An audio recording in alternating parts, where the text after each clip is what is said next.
Hey, welcome back to the channel. It's your man Prime Time, and you already know you're on Prime Time Talk TV. And yeah, I'm back at you with another good video, and you already know the routine. Once you enter my house, wipe your feet off, hit the like button, hit the subscribe button, and smash the bell icon so you can be notified the next time I drop these next latest and greatest videos like these. Oh man, let's go ahead and jump on into this video, shall we?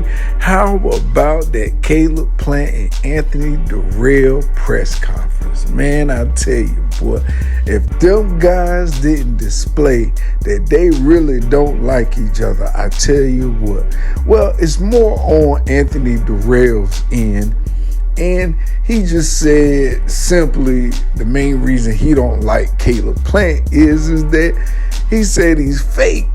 He said he's phony. He said don't nobody like him. Wow. So Caleb Plant, of course, he responded, and basically was saying that, hey, Anthony, you just, and simply put words, you don't like me. Why you don't like me?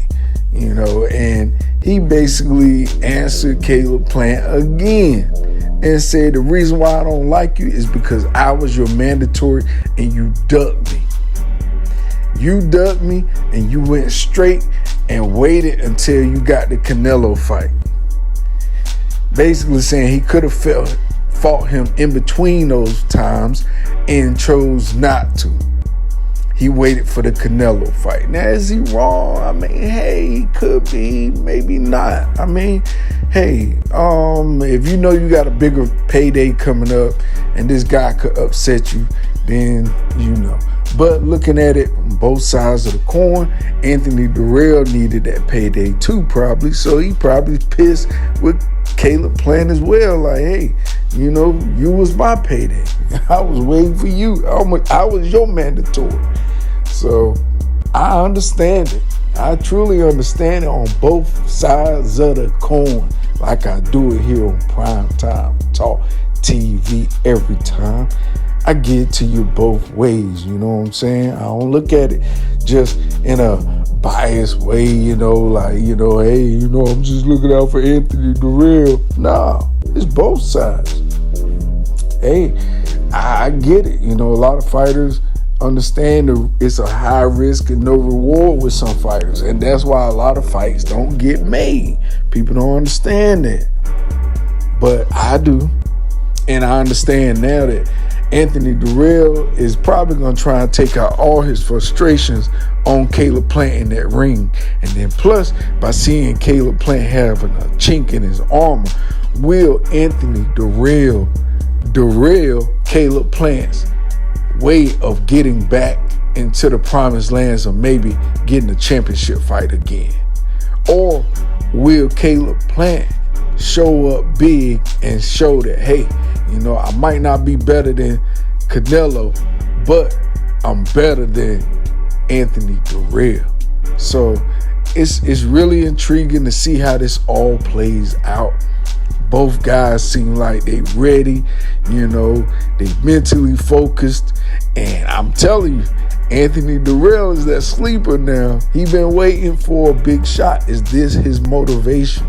Is this the type of fight he needed to really test himself? Is he really training hard for this matchup, which I truly believe, because honestly, I think this is his last hoorah. For real.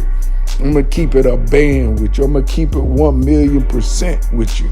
I think, honestly, this is Anthony Dirrell's last stand. If he don't beat Caleb Plant, gone.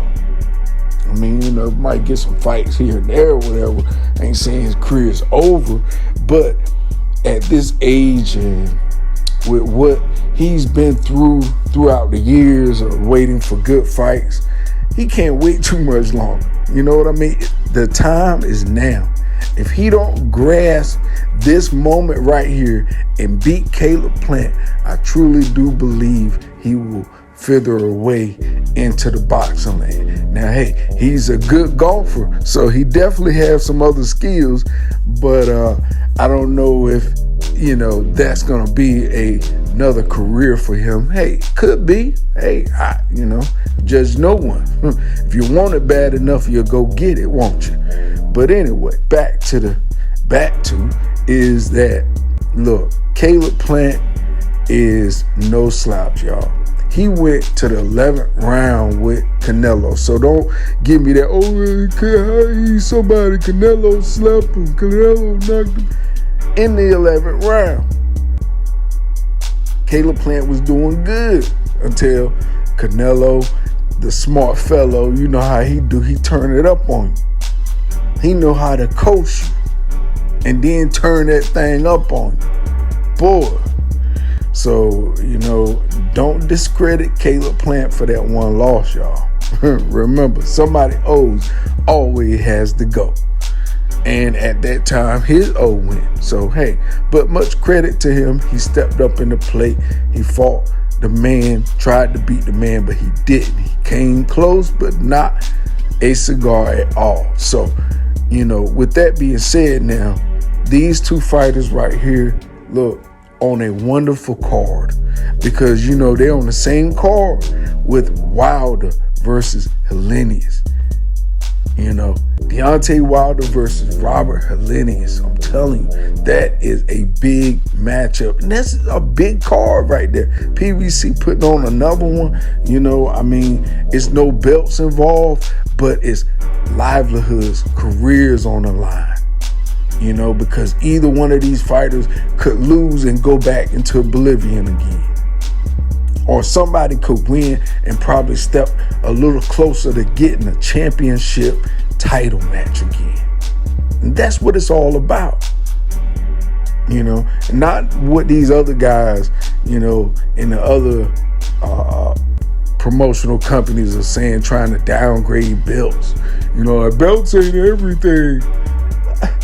Well, I tell you what, social media platforms ain't everything either. You know what I mean? So you can't just discount a champion having a belt, saying, he got a belt, but that ain't nothing. I got more followers than him. Who cares about that crap at the end of the day? Because when people look at your past and they look at your history and your track record of who you fought, how you fought, when you fought, it's all going to play a totality of how they look at you in the Hall of Fame. And a lot of these young fighters don't understand it. They think of these new ways, I ain't got to worry about that. Well, trust me. When you get up in age and things start really slowing down, you're going to wish, hey, it was a lot of fights I left on the table I should have took. It's a lot of chances at the belt I should have went. Rolly, he had a chance to fight Devin Haney for a belt. Didn't hear him cry for Devin Haney. Ryan Garcia got a chance to fight Devin Haney for Undisputed. You didn't hear him hollering and screaming for that.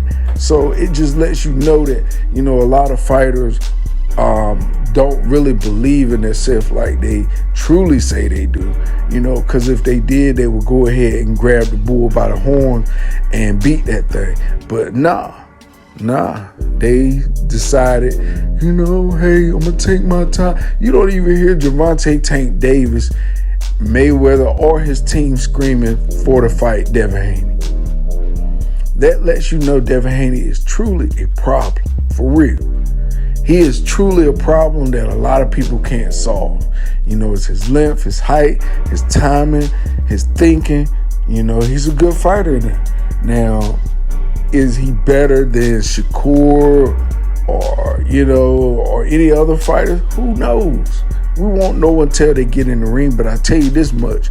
The longer they wait and the more experience Devin Haney gets, the more dangerous he's going to be.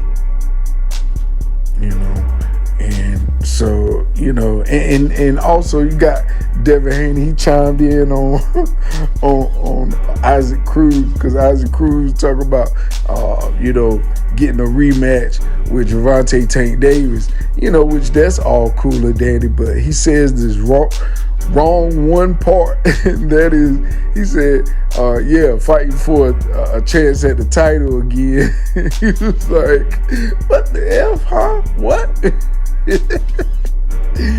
Devin Haney got all the belts, man. So Isaac Cruz, if you want a chance at the title, you need to be screaming a different name. And I appreciate Devin Haney for doing that, for stepping out there and pumping his chest a little bit.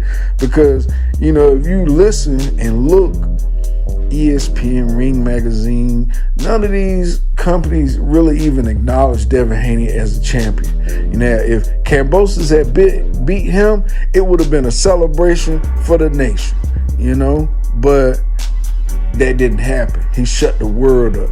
He quieted people. He did it in a fashion where they really look at what he said about Kambosos. He said Kambosos is quiet like he should have been the first time. Talk about the emperor and all this.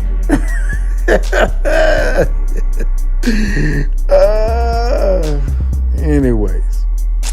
Well, look, that's all I got for you in this video. You already know the routine when you leave my house. Hit the like button, hit the subscribe button, smash the bell icon so you can be notified the next time I drop these next latest and greatest videos here on Primetime Talk TV. And I'm on social media everywhere. Definitely go to the website, primetimetalktv.com, and copy some merch. All right, y'all. Peace, love. I'm out.